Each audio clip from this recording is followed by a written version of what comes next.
सबसे पहले जयपुर से, जहां पर मुख्यमंत्री भजनलाल सरकार की महत्वपूर्ण कैबिनेट की बैठक आज होनी है। शाम 4 बजे का समय मुकर्रर किया गया है। सीएमओ में यह बैठक होनी है। कैबिनेट बैठक के बाद में 5 बजे मंत्री परिषद की बैठक होगी। सरकार के 2 साल पूरे होने के चलते महत्वपूर्ण बैठक मानी जा रही है। बैठक में 2 सालों की उपलब्धियों की समीक्षा और आने वाली योजनाओं पर चर्चा की जा सकती है। तो आज बेहद खास महत्वपूर्ण दिन, क्योंकि आज कैबिनेट की बैठक होनी है। मुख्यमंत्री भजनलाल शर्मा कैबिनेट की बैठक होनी है। शाम 4 बजे का समय मुकर्रर किया गया है और उसके बाद में एक बार कैबिनेट की बैठक हो जाएगी, उसके बाद में मंत्री परिषद की भी बैठक रहेगी। आपको यह भी बता दें कि आखिरकार इस बैठक का एजेंडा क्या कुछ रहने वाला है। तो जो मुख्यमंत्री भजनलाल सरकार को 2 साल तकरीबन पूरे होने को आए हैं और ऐसे में इन 2 सालों में क्या कुछ काम हुआ है, विकास हुआ है और जो भी योजनाएं रही, उन सब की एक तरह से समीक्षा, रिव्यू इस बैठक के अंतर्गत किया जा सकता है। और जो बाकी बचे साल है उनको लेकर के क्या प्लानिंग होगी, क्या ब्लूप्रिंट तैयार होगा, उसको लेकर के चर्चा की जा सकती है।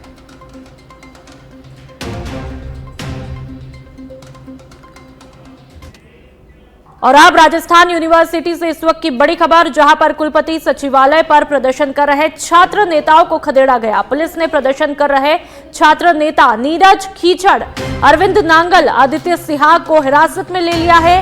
छात्र नेता प्रदर्शन करने के दौरान कुलपति सचिवालय की छत पर चढ़ गए थे। दूसरी तरफ अभी भी जारी है एडम ब्लॉक पर प्रदर्शन। छात्र नेता शुभम रेवाड़ के नेतृत्व में यह प्रदर्शन किया जा रहा है। तो इस वक्त की अहम खबर लगातार हम आपको बता रहे हैं। राजस्थान यूनिवर्सिटी से बड़ी खबर, कुलपति सचिवालय पर प्रदर्शन कर रहे छात्र नेताओं को खदेड़ा गया। जो छात्र नेता कुलपति सचिवालय पर प्रदर्शन कर रहे थे, आखिरकार उन्हें खदेड़ा गया है। पुलिस ने प्रदर्शन कर रहे छात्र नेता, आपको नाम भी मैं बता देती हूं, नीरज खीचड़, अरविंद नांगल, आदित्य सिहाग को हिरासत में ले लिया है। छात्र नेता प्रदर्शन करने के दौरान कुलपति सचिवालय की छत पर चढ़ गए थे। दूसरी तरफ अभी भी जारी है एडम ब्लॉक पर प्रदर्शन। छात्र नेता शुभम रेवाड़ के नेतृत्व में यह प्रदर्शन किया जा रहा है। तो ये ज्यादा जानकारी के लिए संवाददाता निरंजन चौधरी हमारे साथ में फोन लाइन पर जुड़ चुके हैं। निरंजन, अभी प्रदर्शन को लेकर के क्या कुछ तस्वीरें और आखिरकार ये प्रदर्शन इनके द्वारा, छात्राओं के द्वारा क्यों किया जा रहा है, क्या कुछ इनकी डिमांड से? बिल्कुल, देखिए नुपुर, ये पूरा मामला जो है वो जयपुर की राजस्थान विश्वविद्यालय का है, जहां पर कुछ छात्र जो हैं वो कई छात्र नेता हैं, उनके साथ में जो है यहाँ पर धरना प्रदर्शन के लिए सुबह जो है वो गए थे। पूरा मामला रिवॉल्वेशन से जुड़ा हुआ है। जब स्टूडेंट मेन परीक्षा देता है और परीक्षा में अगर उसके कम अंक आते हैं तो उसके बाद में वो रिवॉल्वेशन का फॉर्म भरता है, जिसके बाद में रिवॉल्वेशन की एक जो लिमिटेड 500 से 1000 रुपए जो फीस है पर पेपर की, वो यहाँ पर होती है। स्टूडेंट्स का आरोप है कि भाई जब वो पेपर देते हैं और पेपर का रिजल्ट आता है तब उनके नंबर कम आते हैं, मगर जब वो रिवॉल्वेशन कराते हैं तो अचानक से उनके नंबर कैसे बढ़ जाते हैं। ये आरोप जो है उन्होंने राजस्थान विश्वविद्यालय पर लगाया और राजस्थान विश्वविद्यालय पर इसी आरोप के चलते जो है वो छात्र नेता शुभम रेवाड़ हैं और उसके साथ कुछ लोग जो हैं और उसके अलावा तमाम जो छात्र हैं वो इकट्ठा हुए थे। करीब 300-400 छात्र थे जो कि राजस्थान विश्वविद्यालय के एडम ब्लॉक यहाँ पर पहुंचे थे और जो सचिवालय जो है वहाँ पर, उस पर जो है वो वहाँ पर पहुंचे थे, जिसके बाद में पुलिस बल सुबह से ही तैनात था मौके पर। और पुलिस बल को जब लगा कि यहाँ पर स्थिति बिगड़ सकती है तो छात्र नेता समेत कई जो छात्र हैं उनको हिरासत में लेने की हालांकि सूचना है। और मौके पर अभी भी जो उनका धरना दिया जा रहा था छात्रों के द्वारा, वो धरना अभी भी जो है वो लगातार यहाँ पर जारी है, क्योंकि रिवॉल्वेशन आज का मुद्दा नहीं है, ये पुराना है और काफी टाइम से जो है रिवॉल्वेशन वो चलता हुआ आ रहा है। जो परीक्षा देते हैं, परीक्षा के बाद अच्छी बात है कि यहाँ पर कार्रवाई की जा रही है, लेकिन यहाँ पर जो जिम्मेदार यूनिवर्सिटी के लोग हैं उनका क्या कुछ कहना, क्योंकि बहुत ही गंभीर आरोप यहाँ पे लगा है।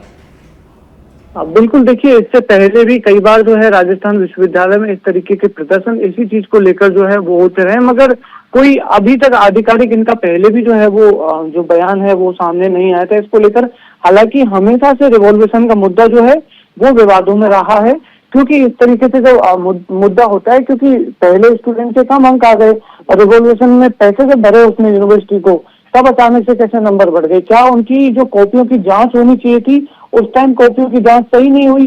इसका मतलब तो ये है, या फिर अगर जांच सही हुई तो वो दोबारा जब रिवॉल्यूशन कराता है स्टूडेंट एक फिक्स अमाउंट देके, तब उनके नंबर जो है वो कैसे बढ़ जाते हैं? इस पूरे मामले को लेकर पूरे छात्र जो है वो एकजुट हुए थे। अब जो है हालांकि पुलिस ने उन्हें खदेड़ दिया है और कुछ छात्र नेताओं को जो है वो हिरासत में भी लेने की। निरंजन, ठीक है, यहाँ पर जिस तरह की तस्वीरें देखने को मिल रही है, बहुत ज्यादा स्टूडेंट्स यहाँ पर आए हैं, पहुंचे हैं, ठीक है, पुलिस कार्रवाई कर रही है, लेकिन सवाल ये भी है ना कि आखिरकार ये आरोप जो लगते हैं उस पर क्या कोई रिएक्शन अभी तक नहीं आ रहा है? ये मैं आपसे जानना चाह रही हूँ।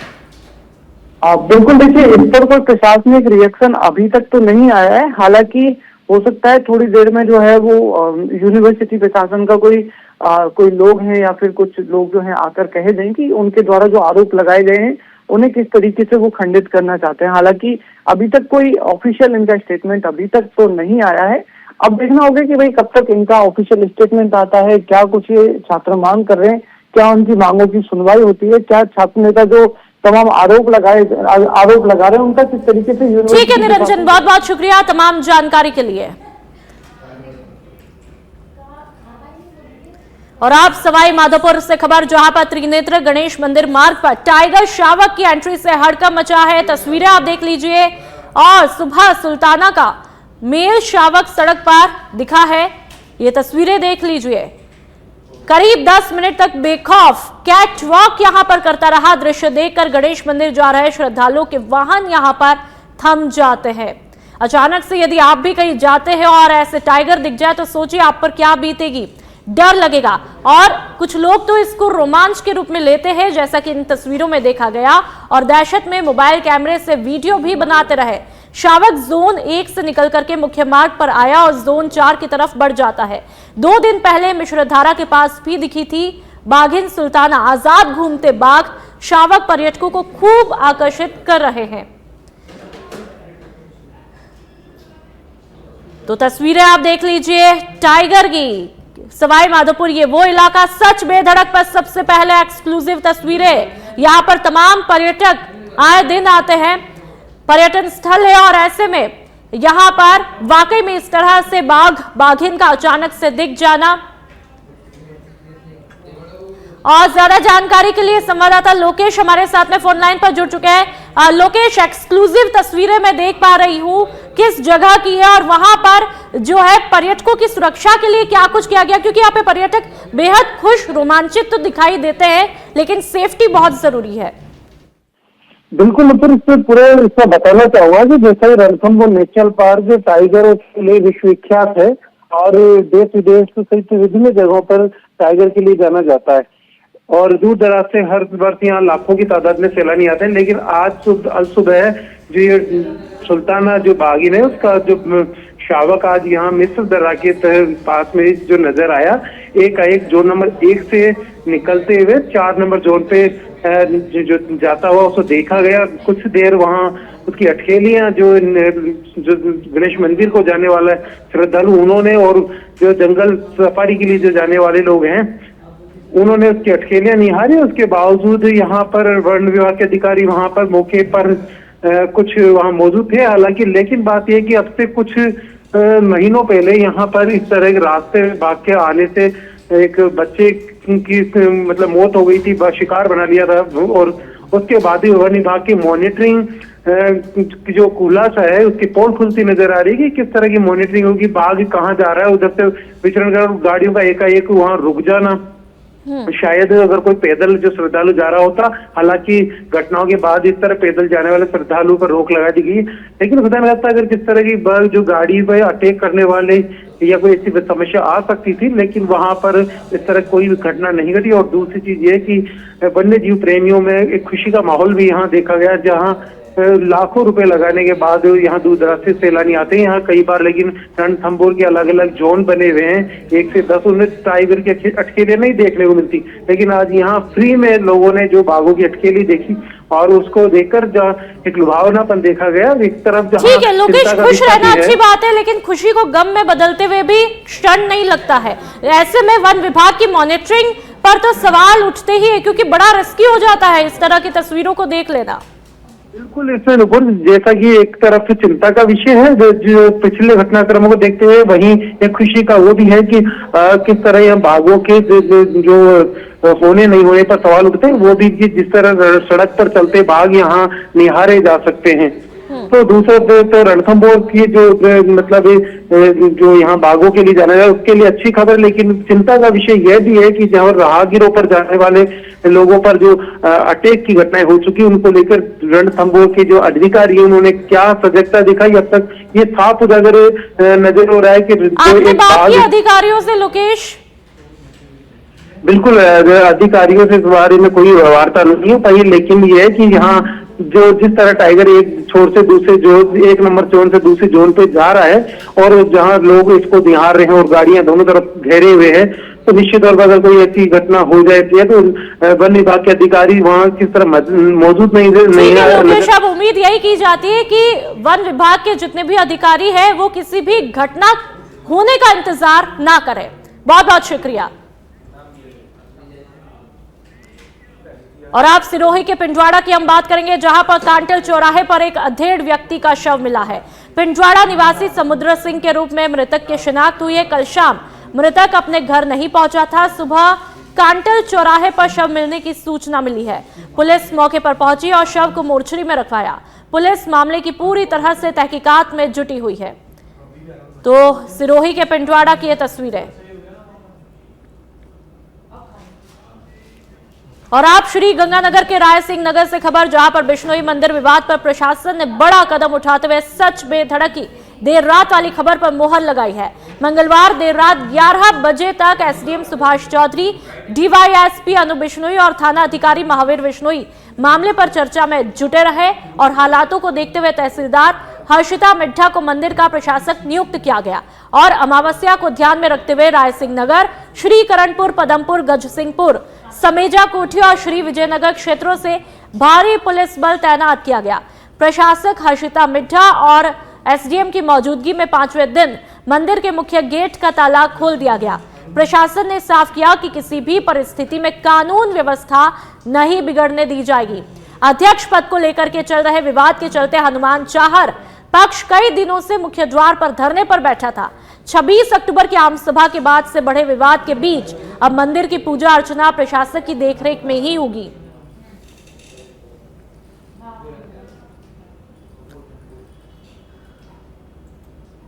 तो तस्वीरें आप देख सकते हैं।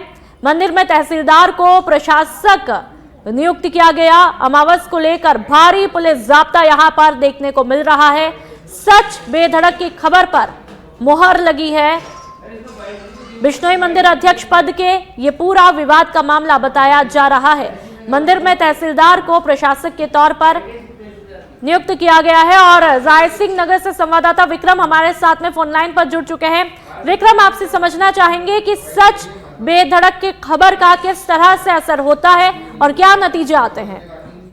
बिल्कुल नपूर्णा, मैं अपने सच बेधड़क के दर्शकों को बताना चाहूंगा 26 अक्टूबर से ये जो बिश्नोई समाज के मंदिर के अध्यक्ष पद के लेकर के दो पक्षों के अंदर विवाद चल रहा था।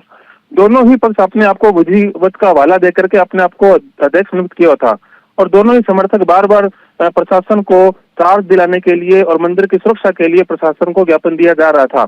और लगातार 20-22 दिन के बाद कल देर रात 11 बजे ये जो मामला है, अभी इसका मामले का सुलटारा हुआ है।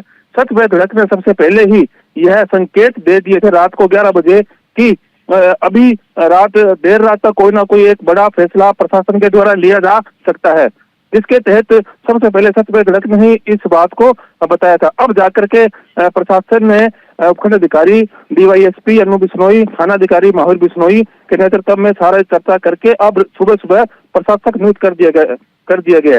जैसे कि आज अमावस्या के दिन है और बिश्नोई समाज का यह रिवाज है कि अमावस्या के दिन मंदिर में धो जा करके अमावस्या की जो है उसकी रीति रिवाज के अनुसार उसका शुरुआत की जाती है। और सुबह सुबह ही 6 थानों का पुलिस जाब्ता तैनात करके और बड़े ही सुरक्षा की दृष्टि को ध्यान में रखते हुए एसडीएम साहब खुद मौके पर खड़े होकर जो बिश्नोई समाज के लोग हैं उनको धोख लगाई गई है। पूरा का पूरा जो मंदिर का प्रशासन है वो प्रशासन के अंडर में ले लिया गया है। यहाँ पर प्रशासक तहसीलदार को नियुक्त किया गया है। एसडीएम साहब ने उनको एक पक्ष को दोनों ही पक्षों को 2 दिसंबर को अपने जो मंदिर कागजात हैं उनको कोर्ट में पेश करने की उनको कहा गया है, ताकि यह देखा जाएगा कि किन के कागजात जो है वो सही है। इसी को लेकर के लगातार इस जो ये विवाद बढ़ते हुए को देखकर लगातार। ठीक है विक्रम, बहुत बहुत शुक्रिया तमाम जानकारी के लिए। तो सच बेधड़क की खबर का एक बड़ा इम्पैक्ट यहां पर देखने को मिलता है।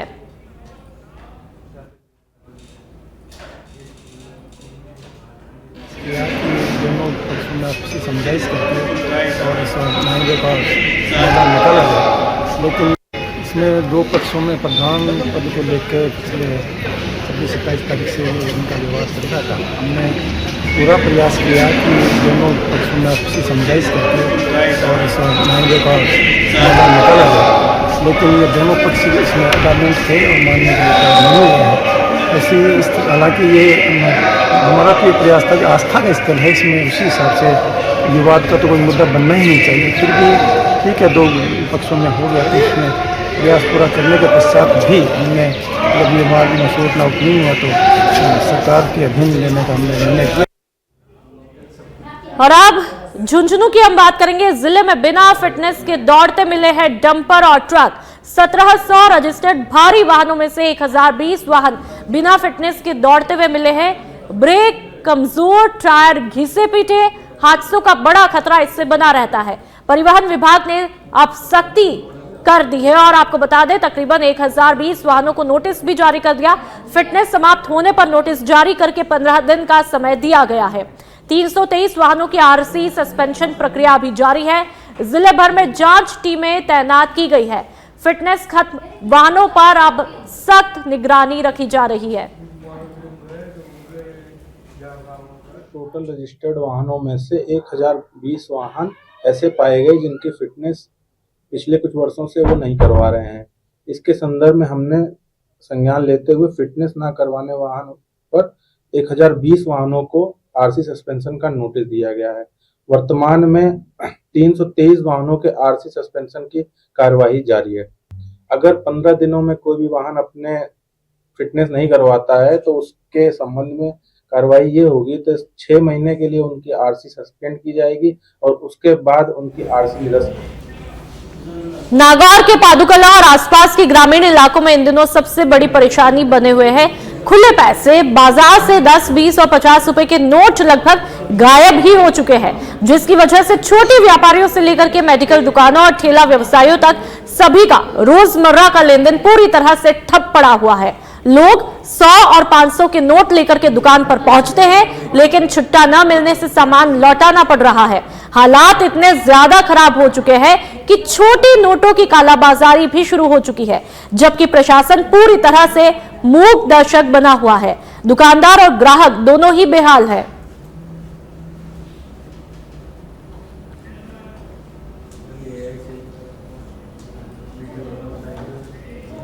और अब झुंझुनू से खबर, जहां पर बदमाशों के खिलाफ डिजिटल कार्रवाई शुरू की जा चुकी है। बदमाशों को फॉलो करने वालों पर अब कार्रवाई होगी। सोशल मीडिया पर फॉलो, लाइक और कमेंट करना अब भारी पड़ेगा। फरार हिस्ट्री शीटर मदिया और उसके साथियों पर शिकंजा। एक ही दिन में 14 युवकों को गिरफ्तार किया गया। युवक मदिया को सोशल मीडिया पर फॉलो कर रहे थे और 6 गिरफ्तार युवक मदिया के साथी प्रशांत उर्फ पोखर के गांव के श्री कृष्णपुरा के हैं। श्री कृष्णपुरा गांव के ही हिस्ट्री शीटर डेनिस की हत्या की थी मदिया ने। तभी से मदिया और प्रशांत दोनों ही फरार चल रहे थे। एसपी ब्रजेश ज्योति उपाध्याय बोली कि अपराधियों को भी किसी भी प्रकार का सपोर्ट बर्दाश्त नहीं किया जाएगा। तो ये कार्रवाई अपने आप में एक बहुत बड़ा संदेश है कि यदि कोई भी युवा, क्योंकि युवा की इसलिए मैं बात कर रही हूं, ज्यादातर एक बड़ा तबका युवाओं का होता है जो कि हिस्ट्री शीटर को फॉलो करता है। सभी युवा की यहां पर बात नहीं हो रही है, लेकिन जो ज्यादातर युवा, कुछ युवक जो फॉलो करते हैं, अब पुलिस उनको बख्शेगी नहीं। जो हमारे कुछ एचएस अभी फरार चल रहे हैं, जैसे मदिया है और दीपक है, मलसी सर है, इस टाइप के जो बदमाश प्रवृत्ति के लोग हैं, जो इनामी है, हमारे 25-25 हजार के इनामी है, इनको फॉलो करना मतलब हो जाएगा कि इनको आप एक तरह से इमोशनल सपोर्ट कर रहे हो। उसको हम बड़े ही सख्ती से डील करेंगे और मैं इस जिले के समस्त लोगों को जो सोशल मीडिया चलाते हैं उनको पाबंद भी करना चाहूंगा आपके माध्यम से कि अपराधियों का महिमा मंडन करना, हम उसको बड़ी सख्ती से डील। और अब झुंझुनू की बात करेंगे। डीईओ एलिमेंट्री मनोज कुमार ढाका को न्याय मिला है। ढाका के निलंबन आदेश को निरस्त किया गया। राजस्थान सिविल सेवा अपील अधिकरण ने निरस्त किया। बिना कारण के 19 मई को ढाका को निलंबित किया था। राजनीतिक कारणों के चलते देखा गया था ढाका का निलंबन काल में बीकानेर निदेशालय में उपस्थिति देने के आदेश रहे। एडवोकेट संदीप कलवानिया के जरिए रेट में दायर की अपील की और रेट ने फैसला सुनाते हुए निलंबन आदेश को निरस्त किया।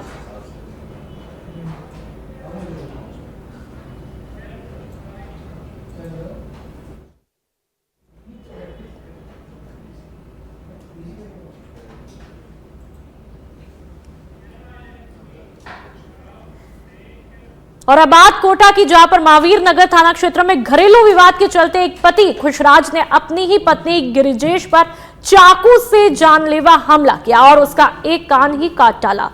बहुत ही दर्दनाक ये तस्वीरें आप देख पा रहे हैं। गिरिजेश पिछले 2 माह से बीमार होने के कारण अपने पीहर में रह रही थी, जिसे आरोपी पति खुशराज डॉक्टर को दिखाने के बहाने कोटा बुलाया। मंगलवार रात करीब 10 बजे खुशराज अपनी पत्नी को जूस पिलाने के बहाने खड़े गणेशी इलाके की सुनसान सड़क पर ले गया, जहां पर उसने मारपीट करके झाड़ियों में धक्का दिया और चाकू से हमला करके उसका कान ही काट डाला। वारदात के बाद पति खुशराज ने पत्नी को महावीर नगर थाने ले जाकर के गुमराह करने की कोशिश की, जबकि पीड़िता गिरिजेश ने पति पर योजना बना करके हमला करने का आरोप लगाया।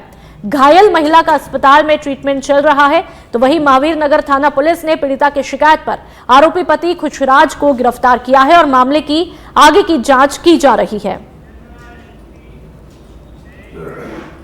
और अब चिड़ावा की हम बात करेंगे, जहां पर पुलिस ने दुष्कर्म के आरोपी निवासी भैंसली को 8 माह की फरारी के बाद पिलानी से गिरफ्तार किया है। आरोपी घटना के बाद से लगातार चूरू, राजगढ़, पिलानी, दिल्ली और हरियाणा के विभिन्न स्थानों पर ठिकाने बदलकर रह रहा था और फरारी के दौरान मजदूरी कर तथा घरों में खाना बनाकर गुजारा कर रहा था। पुलिस ने बताया कि पीड़िता ने रिपोर्ट दर्ज करवाई थी कि आरोपी रात में उसके घर में घुस आया और जबरन दुष्कर्म किया, साथ ही अश्लील वीडियो वायरल करने की धमकी तक दे डाली। थानाधिकारी आशाराम गुर्जर के नेतृत्व में गठित विशेष टीम ने लगातार तलाशी अभियान चलाया और मुखबिर की सूचना पर आरोपी को पिलानी से पकड़ा।